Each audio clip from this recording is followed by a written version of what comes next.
QR codes, Oh, if he you'd like does, me he to tell you does. about them. What are your thoughts on QR codes? I just think you're missing a trick here. I think people should have a QR code on their T-shirt when they go on a date, and the other person just scans it, and it's just a list of all their interests and credit history. That's brilliant. That's genius, actually. Are you going to try and get that to be implemented? No, Yeah. I'm going to steal that idea and make millions. That's what I'm going to do. You are. Yeah, you are. So there you go. You have time to think about this when you're on tour. That's the thing. But before you head out, I know you've been working on a documentary for BBC Radio 2, which I was saying at the start of this show, it's your heroes, it's the band Queen, it's dream. That's right. Dream comes true kind of stuff, isn't it? It was, and it's true. I mean, I was a Queen fan when I was a kid. I picked up a guitar and learnt Queen riffs.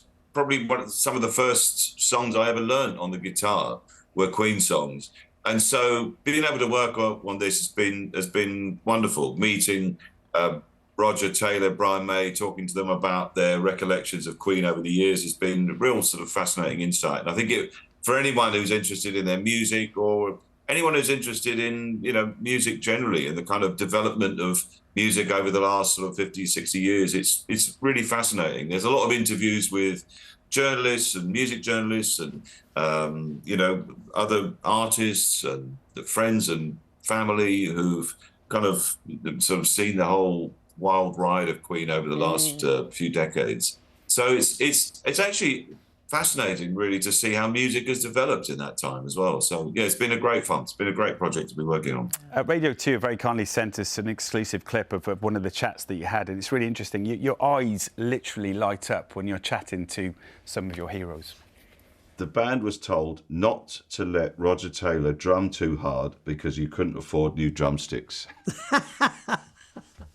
I think, I used to go through a lot of drumsticks in those times, and I think that edict did come down at some point from the management. Right.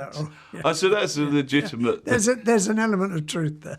You can see how much you're enjoying that. And just for people to know, that's episode 5 of Radio 2 Era's Queen, which is on BBC Sounds now. Yeah. That's episode 5, which comes out actually on October the 27th. But as you were saying, it's fair to say that how much enjoyment you had meeting Roger and Brian May as well as a musician yourself. I think you started out playing Queen songs, as you said, on the guitar. It's amazing moments.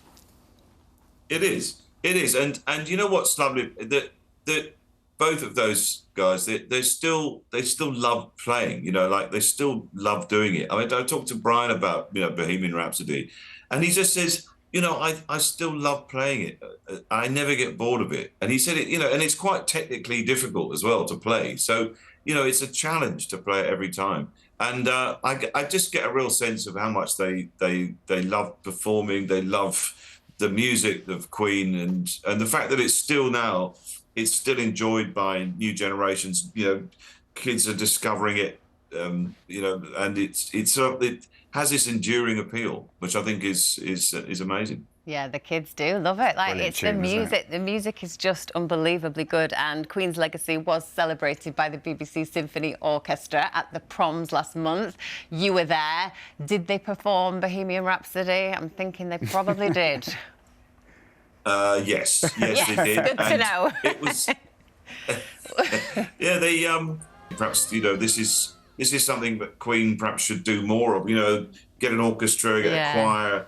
And because the songs lend themselves to that kind of big orchestral arrangement. They do. And, I was there playing the typewriter. Yeah, typewriter.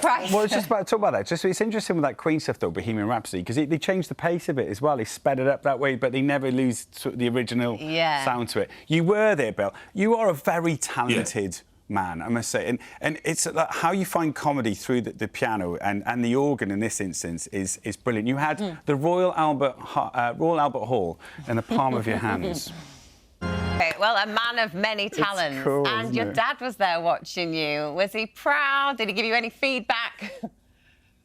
Yes. Well, my dad just said, oh, there he is. My dad just said, my mum would have loved it, she would have been so proud. She would have been absolutely made up. And it's a shame she couldn't be there to see it. But he sent me a message before the show saying, you know, he was reminded of a time when I was 10 years old playing the piano with the school orchestra, and he just said, "I can't believe it, you know, 50 years on, here we are at the Proms." So that was lovely. I can't imagine. How cool is that? Yeah. Royal Albert Hall is such a special place Amazing to moment. perform and go and watch concerts too.